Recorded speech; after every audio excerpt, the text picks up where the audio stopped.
Un saludo para todos los que estamos conectados en esta programación. Continuamos con la enseñanza. La palabra de Dios es para estudiarla. Dice la Biblia que la fe viene por el oír y por el oír la palabra de Dios. Vamos a abrir nuestras Biblias en el libro de Mateo, capítulo 19, del 1 al 12. La palabra del Señor en el libro de Mateo 19, del 1 al 12. Aconteció que cuando Jesús terminó estas palabras, se alejó de Galilea y se fue a las regiones de Judea, al otro lado del Jordán. Y le siguieron grandes multitudes y lo sanó allí. Entonces vinieron a él los fariseos tentándole y diciéndole: ¿es lícito al hombre repudiar a su mujer por cualquier causa? Él respondió y les dijo: ¿no habéis leído que el que los hizo al principio, varón y hembra los hizo? Y dijo: por esto el hombre dejará a su padre y su madre y se unirá a su mujer y los dos serán una sola carne. Así que no son ya más dos, sino una sola carne. Por tanto, lo que Dios juntó, no lo separe el hombre. Le dijeron: ¿por qué pues mandó Moisés dar carta de divorcio y repudiarla? Él les dijo: por la dureza de vuestro corazón, Moisés os permitió repudiar a vuestras mujeres, mas al principio no fue así. Y yo os digo que cualquiera que repudia a su mujer, salvo por causa de fornicación, y se casa con otra, adultera, y el que se casa con la repudiada, adultera. Le dijeron los discípulos: si así es la condición del hombre con su mujer, no conviene casarse. Entonces Jesús les dijo: no todos son capaces de recibir esto, sino aquellos a quien se es dado. Pues hay eunucos que nacieron así del vientre de su madre, y hay eunucos que son hechos eunucos por los hombres. Y hay eunucos que asimismo se hicieron eunucos por causa del reino de los cielos. El que sea capaz de recibir esto, que lo reciba. Es un tema un poco controversial. A mí me gustaría saltearme los temas y elegir solo los que son bonitos, atractivos, pero la palabra de Dios es para leerla, creerla, enseñarla toda. Bien, entonces aquí tenemos el tema que dice: Jesús enseña sobre el divorcio. No es el único pasaje, por supuesto, ni vamos a acabar con toda la investigación de ninguna manera. Simplemente estamos abarcando el tema que sugiere aquí Mateo, ¿no?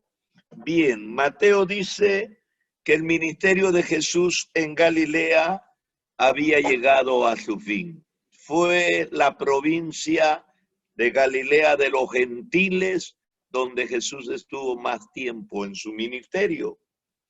Así que Jesús dejó a muchos amigos, a sus familiares, porque él era habitante de esta región, aunque no había nacido allí. Y sobre todo dejó a Capernaum, la ciudad marítima que lo acogió, la ciudad marítima que le había servido como sede durante el mayor tiempo de su ministerio terrenal. Si Jesús vivió en un lugar en su ministerio, pues ese lugar mayormente fue Capernaum. Dejando Galilea, decidió ir a Judea, a Jerusalén explícitamente, pues se acercaba la hora cuando el Hijo del Hombre sería glorificado. No había nada que hacer. Lucas 9:51 dice, cuando se cumplió el tiempo en que él había de ser recibido arriba, y está hablando de su muerte, resurrección y ascensión. Dice, afirmó su rostro para ir a Jerusalén, o sea, y dio una mirada definitivamente hacia Jerusalén, sabiendo todo lo que le iba a suceder anticipadamente. Para el Señor no escapaba nada. Él lo sabía totalmente todo, la forma como lo iban a apresar, lo iban a juzgar, lo iba a padecer, luego crucificar y hasta la resurrección. El Señor tenía el control y conocimiento de todo lo que le iba a suceder. En este pasaje surgen tres grandes problemas que son presentados a Jesús. El problema del matrimonio, si se puede dar fin al matrimonio. El problema del divorcio, si es posible un divorcio consentido y aceptado por Dios.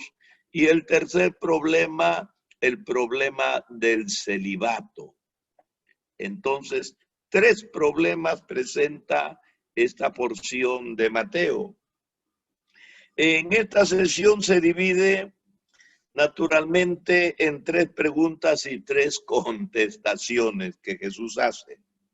Recordemos que el derecho de divorcio en este pasaje no está en discusión en ningún momento, pues los judíos entendían que la ley admitía, para ellos la ley admitía el divorcio y también el derecho de casarse de nuevo. Así que este asunto no está en discusión.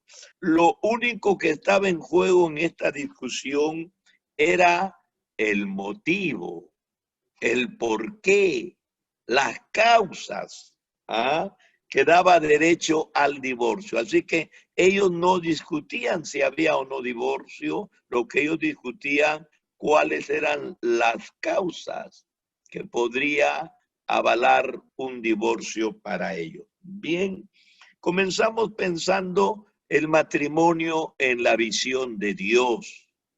El matrimonio puede ser mirado de muchas maneras, pero lo importante es que nosotros entendamos que el matrimonio ha sido creado por Dios. Entonces, ¿cómo ve Dios la institución que Él mismo inició?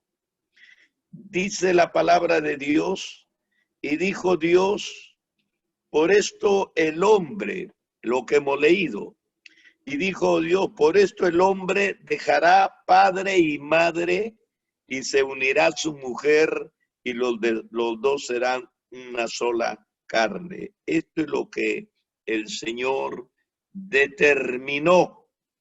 El término matrimonio deriva de las raíces latinas matris y munium, matrimonio, y significa carga o misión de la madre. Eso es lo que entendemos en sus orígenes. Entonces, el matrimonio sugiere la difícil tarea de la mujer que se casa para ser madre. De otro modo, si hubiera pensado más en la responsabilidad del hombre que ha llegado a ser padre, entonces se hubiera llamado patrimonio, pero no se llama patrimonio, sino matrimonio, precisamente por la gran responsabilidad y riesgo y compromiso al cual asume una mujer. También se conoce el matrimonio con la palabra nupcias, utilizando en el derecho romano. Es una palabra que el derecho romano lo utilizó. y también es sinónimo de matrimonio. Algunos dicen, voy a contraer nupcias. Entonces la gente entiende que se va a casar, ¿no? Y esta palabra de nupcia se refiere al velo que cubría a la novia durante la ceremonia, como una nube velada. Entonces, de ahí viene la palabra nupcias. También se emplea la palabra cónyuges. Y esta palabra deriva de kun y yugun. Es el conocido yugo. Mire, todo lo que significa el matrimonio. Y si a uno antes de casarse le explicarían bien bonito así, yo creo que la gente tendría que pensarlo no 2, sino 3 veces, ¿no? Es el conocido yugo aplicado a la yunta que realizará la tarea, teniendo en cuenta que durante el matrimonio los esposos habrán de soportar en común las cargas. Yo he estado hablando y mencionando la responsabilidad de la mujer en el sentido de que la mujer es la que va a llevar a los hijos con el riesgo directo de su salud y con el riesgo intermedio, mediático de su vida, porque se corre el riesgo, mientras que el hombre no tiene ese problema físico. Estoy hablando en ese sentido, ¿no? Pero cuando se trata del matrimonio, la responsabilidad es en común. Ambos tienen que llevar la carga. Por eso dice el yugo, cónyuge. Cuando una persona se casa con otra, están poniendo un yugo a los dos, no solamente a él o a ella, sino a los dos. En la concepción bíblica, el matrimonio abarca una doble finalidad: lograr que el ser humano no permanezca solo. Esto es lo que dice la Biblia, no es bueno. Y no lo dijo un predicador entusiasta o solitario, sino lo dijo el mismo Dios, que no tenía que ver nada con la soledad del hombre. Así que lograr que el ser humano no permanezca solo y que se propague la especie. Dios hizo al hombre y la mujer y no se iba a poner Dios a continuar haciendo y haciendo más hombres y más mujeres. No, no, no, de ninguna manera. Es la simiente a través de la cual se iba a propagar la raza humana. Los hebreos, el mundo donde nació todas estas concepciones, estos valores, estos principios y mandamientos, consideraban el matrimonio como si fuera algo consagrado, no solamente sagrado, sino consagrado, algo que de mutuo propio una persona separa para hacerlo exclusivamente de un uso especial. Para ellos era algo consagrado, algo santificado. La palabra santidad, santo, viene de actio, separación total. Entonces, tiene que ver con la separación. O dedicado a alguien. Eso era lo que consideraba el hebreo el matrimonio. Entonces, es la idea que uno se entrega o se dedica a otra persona en forma exclusiva. El diseño divino establece que un hombre se una una mujer de por vida. Esto es lo que la sociedad moderna no quiere entender. Lo que Dios ha planteado es que el matrimonio es indisoluble. Por eso la palabra del Señor dice que no debemos contraerlo de forma inadvertida. Y el matrimonio es para gente adulta, no para gente que recién está formando su personalidad, y me estoy refiriendo precisamente a la gente muy joven, que todavía no ha definido su personalidad, sus características, su rasgo propio, no ha desarrollado. Así que el matrimonio es una relación monógama, o sea, con una sola persona y permanente. Primero, es una relación física. En el principio lo hizo varón y mujer, y los dos serán una sola carne. Así que ya no son dos más, sino una sola carne. Eso es lo que debemos de entender. Por eso algunos dicen, mi pareja, ahí hay dos. Delante de Dios no somos dos, delante de Dios somos uno. Y Dios es el que ha instituido. Por eso nadie aborreció su propio cuerpo. Somos chuecos, panzoncitos, medios escurridos. ¿Y qué hacemos? O somos débiles, frágiles, tenemos ciertas deficiencias orgánicas, ¿no? En la salud, pero nadie descuida su cuerpo, ni porque está medio chueco, ni porque está muy medio débil. Todo el mundo ama su cuerpo. Entonces, con esta misma característica de intención, dice la Biblia, se tiene que cuidar el matrimonio. Así que el verbo unirse, se unirá a su mujer, en este versículo proviene del verbo griego koiao, que significa con cementarse o adherirse con pegamento. O sea, dos personas en el matrimonio están cementadas o adheridas con pegamento. Si lo van a sacar, de todas maneras tienen que herirlo, tirarle barreta, pico, taladro, y usted ya sabe cómo termina esos elementos después de usar estas herramientas. Tercero, el matrimonio es una relación espiritual. Por tanto, Dios reclama y Dios demanda que lo que Él ha unido no lo separe el hombre. Así que mire la concepción del matrimonio en la visión bíblica, no en la visión de los hombres, sino en la visión de Dios, porque el matrimonio es una institución iniciada, inventada, creada, llámele como quiera, por el mismo Dios.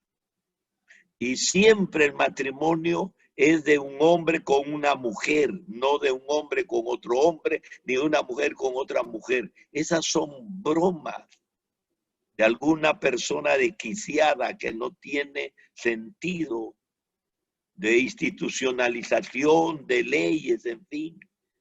Entonces, bueno, entendamos qué significa en toda su intención el matrimonio. Ahora, frente a algo tan solemne, frente a algo que tiene tanto valor, frente a algo del cual depende la existencia de dos personas, puede uno considerarlo como una cosa tan simple. Usted podría descuidar algo que no le costó mucho, pero algo que tiene tanto valor, no puede en cualquier momento tirarlo al tacho de basura y que se lo lleve el carro del basurero. Claro que no. Bien, ahora el otro cuestionamiento que le presentaron al Señor fue el divorcio. Precisamente este es el tema central de este pasaje. En el tiempo de Jesús existían dos escuelas de interpretación sobre la enseñanza de Moisés en relación con el tema del divorcio. Hoy existen muchas escuelas, pero antes habían dos. La escuela de Shammai se conocía como la escuela más estricta, la menos popular y la que admitía el divorcio. O sea, Shammai era muy vertical, pero él aceptaba el divorcio solamente por un motivo: el adulterio de uno de los cónyuges. Esto destruye el divorcio o el matrimonio y produce el divorcio en la concepción de Shammai. Ahora, la otra escuela era la de Hillel. Él adoptó una interpretación liberal, permitiendo el divorcio por cualquier razón. Que esta mujer no cocina bien, que esta mujer no lava bien, que esta mujer tiene este problema, en fin, cualquier cosa, niña, pequeña, anodina, sin valor, era motivo para esta escuela de que el hombre pueda divorciarse. Pero para Shammai no. Las palabras claves en el pasaje en la relación al divorcio son: por haber hallado, decía. Te vas a divorciar así, por haber hallado en ella alguna cosa vergonzosa. Esa era una motivación donde todas las personas convergían. Hoy te vas a divorciar, ya se divorció. ¿Y por qué? Siempre esta palabra. Es la misma expresión en hebreo que se traduce como alguna cosa indecente. El término hebreo traducido cosa vergonzosa o cosa indecente significa literalmente desnudez. Desnudez. Nótese que los fariseos no citaron la palabra de Moisés, sino que formularon la pregunta según la posición liberal. Ellos no leyeron, dijeron, Moisés dijo esto. No, no hablaron ni de dureza de corazón, ni de adulterio, no. Simplemente ellos tomaron la interpretación de Hitler, el hombre que tenía una expresión muy liberal. Entonces, divorciarse traduce el verbo griego apoluo, que tiene varias acepciones.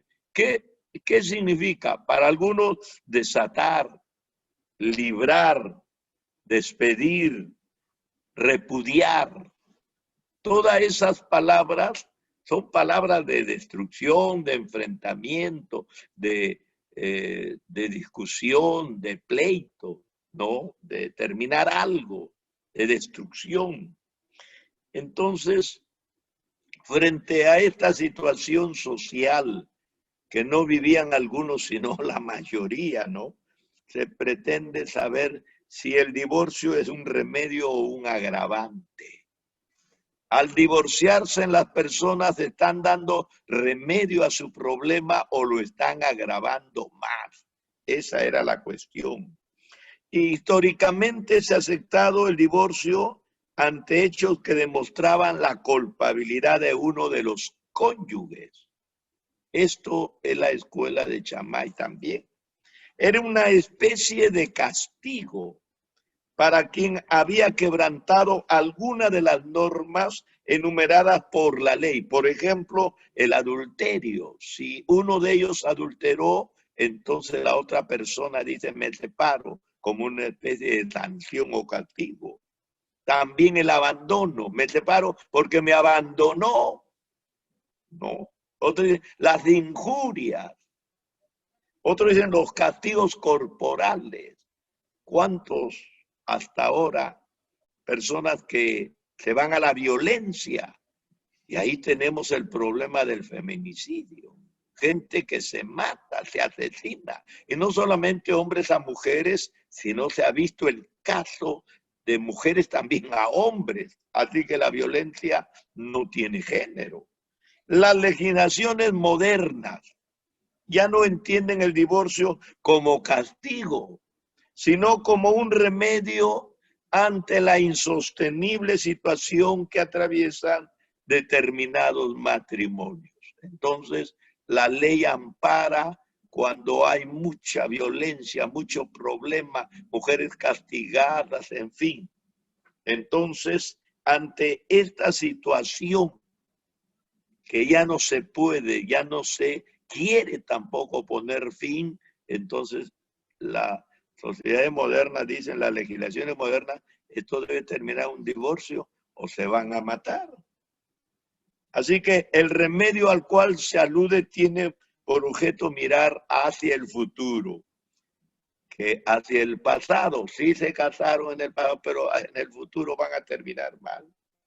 Y también tiene en cuenta la presencia de los hijos, ya que estos son receptáculos, o sea, están sufriendo, son parte de este problema, ¿no? Entonces, hay mucho conflicto que los muchachos van a ver y en cualquier momento van a poder tal vez mirar la muerte de uno de sus padres, sea él o sea ella. Entonces, frente a esta situación, se alude que es mejor terminar por lo sano. El ideal desde el punto de vista cristiano es que esto no suceda. Pero dada la complejidad de circunstancias que pueden rodear a la pareja, se pretende dar una salida como prevención para evitar un desenlace dramático. Algunos casos de feminicidio, la mamá llorando dice, yo le dije que se separe. Pero ella dijo, no, parece que ya se compuso. Son apreciaciones un poco absurdas, que no debería darse, pero que se dan. Entonces, todos estos conflictos son los que han producido para que Moisés tenga que legislar. Moisés no tenía que legislar sobre esto, pero frente a una situación que se vive como ya un fenómeno social, no aislado de aquí sucede una cosita, tal vez no, aquí se está viviendo como un fenómeno social que ya está afectando a la sociedad. Entonces, Moisés se vio en la obligación de dar carta de repudio. Así que Jesús contesta la pregunta de los fariseos. Vinieron a él los fariseos tentándole y diciéndole, ¿es lícito al hombre repudiar a su mujer por cualquier causa? Jesús, al contestar la primera pregunta, no se dejó enredar en la controversia de las dos escuelas. A ver, ¿qué dice Shammai? ¿Qué dice Gile? Ni tampoco se detuvo a decir, ¿y qué dice Moisés? Sino que Jesús regresó al diseño original del Creador. Ahí tenemos que regresar. Lo que diga fulano, sutano, mengano, eso no tiene mayor importancia para poder restaurar, para poder agradar a Dios. El hombre, la sociedad y todas las personas tienen que ver los propósitos originales del Creador. Génesis 2:24 dice, por tanto dejará el hombre a su padre y a su madre y se unirá a su mujer y serán una sola carne. Jesús insinuó que los fariseos no habían leído los primeros capítulos de Génesis.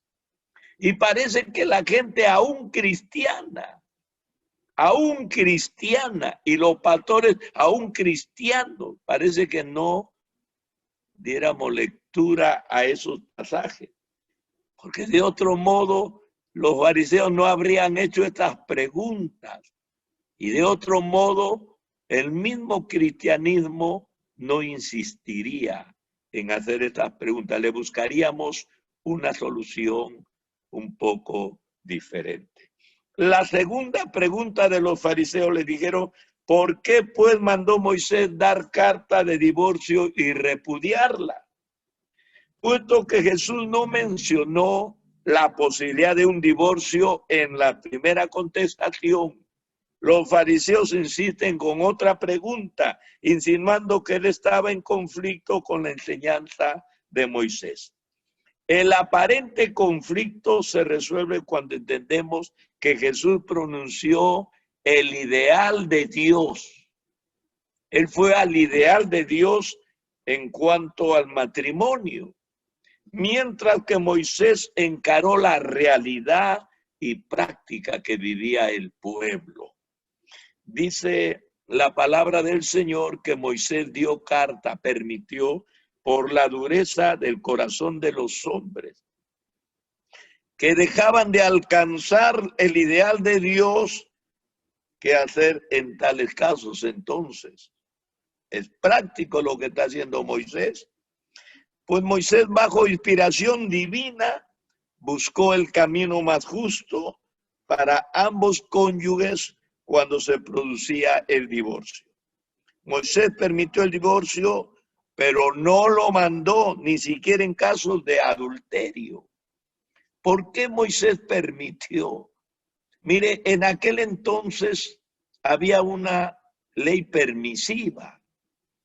El hombre ofendido, según la ley de su época, podía hasta matar a la mujer. La ley lo permitía. Y había muchas mujeres inocentes que morían en las manos de sus esposos. Entonces Moisés con esta ley decía, si quieres separarte de esta mujer, no tienes que matarla. Dale una carta de divorcio.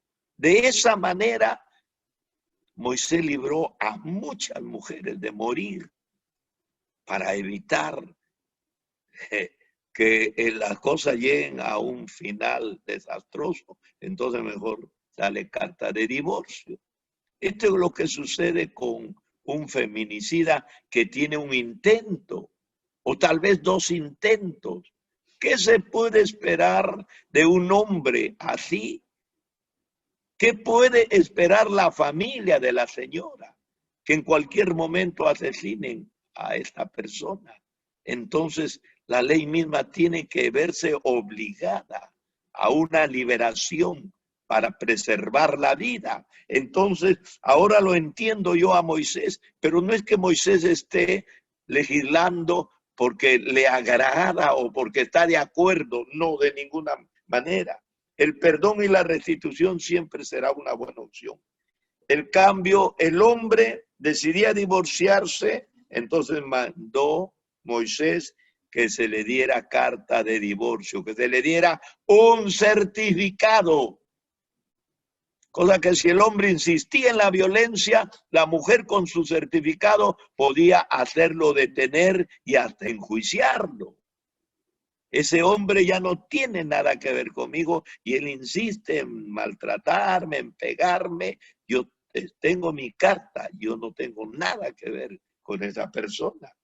Así que el certificado de divorcio que se daba, porque era un certificado, entiendan, consistía en dos propósitos. Primero, poner límites a los derechos casi soberanos del hombre sobre la mujer. Hoy en día, gracias a Dios, no existen esos derechos soberanos, pero en la antigüedad existían. Servía como certificado legal, dando derecho a la mujer a contraer nuevas nupcias con otra persona sin temor de que el primer esposo pudiera acusarla de adulterio o pretender recuperarla y hasta matarla. Entonces, mire por qué llegó. Jesús no llega a aprobar en forma explícita el divorcio, ni siquiera por motivos de fornicación. Así que, por si acaso, entendamos. Aunque en Israel se practicaba el divorcio, Jesús no lo habla explícitamente, no está de acuerdo. Él espera que pueda haber un arreglo diferente. Bueno, el tercer problema. Aquí, en esta cuestión de el divorcio hay mucho que enseñar, investigar. Yo como evangelista y pastor en algún momento siempre me han preguntado. He tratado de tomar pasajes y hacerlos entender como lo estoy haciendo, pero algunas personas un poco cerradas, tal vez más por la tradición que por la palabra, se cierran que no y no quieren estudiar la Biblia como se debe estudiar. Jesús no estuvo de acuerdo, la iglesia no está de acuerdo, nosotros no estamos de acuerdo, no estamos propalando, no estamos a favor de la separación ni el divorcio de alguien, por si acaso. Quiero que lo entiendan de esta manera. Pero aquí estamos tratando de asuntos que han rebasado los límites de la tolerancia. Y bueno, los fariseos tienen malas intenciones, están queriendo tentarle a Jesús como si hubieran podido hacerle caer. Si el diablo, que es su papá de ellos, no pudo hacerlo, ¿cuánto más serán los muchachos que son aprendices de la maldad? El diablo los tentó a Jesús 3 veces y Jesús olímpicamente terminó diciendo, mira, diablito o diablote, como quieras, está escrito que tú tienes que adorarme y solo a mí servirme. Así que cuantas veces quieras te voy a utilizar. Tranquilo nomás, Satanás. El diablo entendió que es mejor agachar la cabeza y las orejas ante el que lo puede poner en su lugar. Gloria al Señor. Termino cortamente sobre el caso de los eunucos. Ahí hay un tercer problema que tiene que ver casi con lo mismo. Cuando los discípulos oyeron la enseñanza del Señor acerca del divorcio, ellos se mostraron extremistas. Al adoptar la absurda posición que si el divorcio solo puede tener por una razón, entonces para evitar caer en este estado matrimonial, no conviene casarse. Eso es lo que dijeron los discípulos del Señor, no los fariseos. Pero esto no les servía de pecar en el estado de soltería. Así que está bien, no me caso. ¿Y por qué no me caso me libro del pecado? No, siguen siendo pecadores.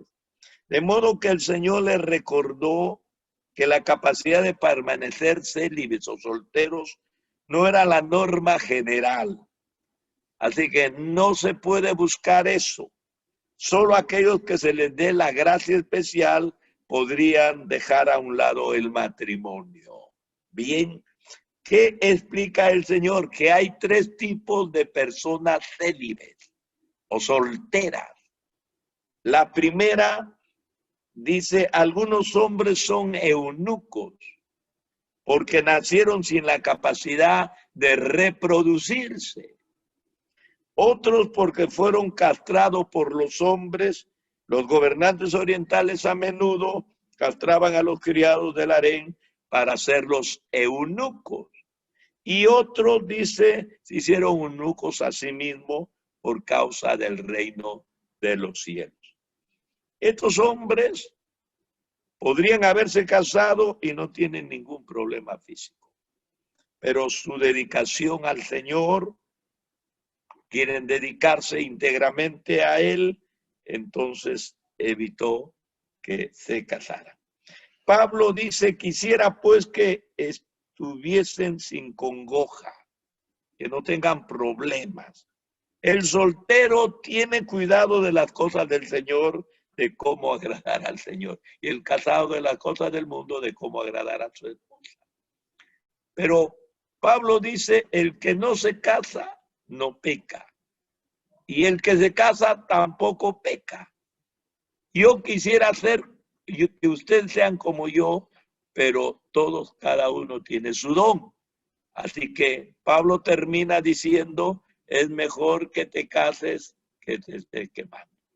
Pero este es el tercer problema que se presenta. Todos sabemos que la Iglesia Universal prohíbe a sus ministros que se casen.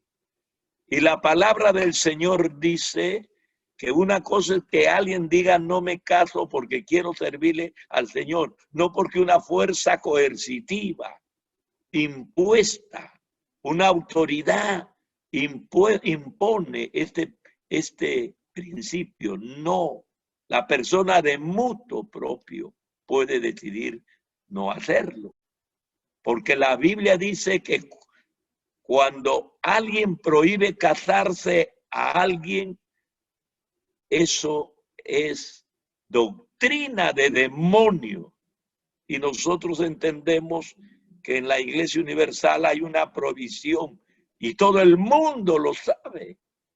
Es una prohibición y esa prohibición es una doctrina de demonios. Entiéndalo bien. Primera de Timoteo capítulo 4. Esta es una doctrina de demonios. Prohibirán casarse, dice la Biblia, son doctrinas de demonios. Así que el Señor sale olímpico, plantea los tres problemas, no a la manera de Shammai, la escuela estricta, ni de Gilel, la escuela liberal, ni siquiera a la manera de Moisés, con una gracia permisiva, sino a los orígenes del Padre Creador. Bien, gloria al Señor. A pesar de las distintas interpretaciones, existe un consenso de que este pasaje contiene las verdades y los principios del cristianismo y necesita el cristianismo contrarrestar esta tendencia cada vez más pronunciada de burlarse de la santidad y de la permanencia del matrimonio. Dios no lo va a consentir. Cuantas personas vengan buscando una respuesta, tendremos la misma. En el principio creó Dios. Tenemos la misma respuesta. Lo que Dios unió, no lo separe el hombre. El pecado, la maldad y todas las cosas seguirán caminando, pero nosotros no tenemos derecho que esas cosas gobiernen nuestra vida, sino el Dios con su palabra y con el poder de su espíritu. Dios nos bendiga, Dios nos bendiga, Dios nos bendiga. No son temas tan sencillos de aceptar, son temas medios escabrosos y alguno como que no le acepta. En algún momento me han dicho, Salazar, no te entendí mucho. Creo que vamos a conversar más. Podemos conversar, le he dicho todo lo que quiera y vamos a llegar a lo mismo. Dios nos bendiga. Bien,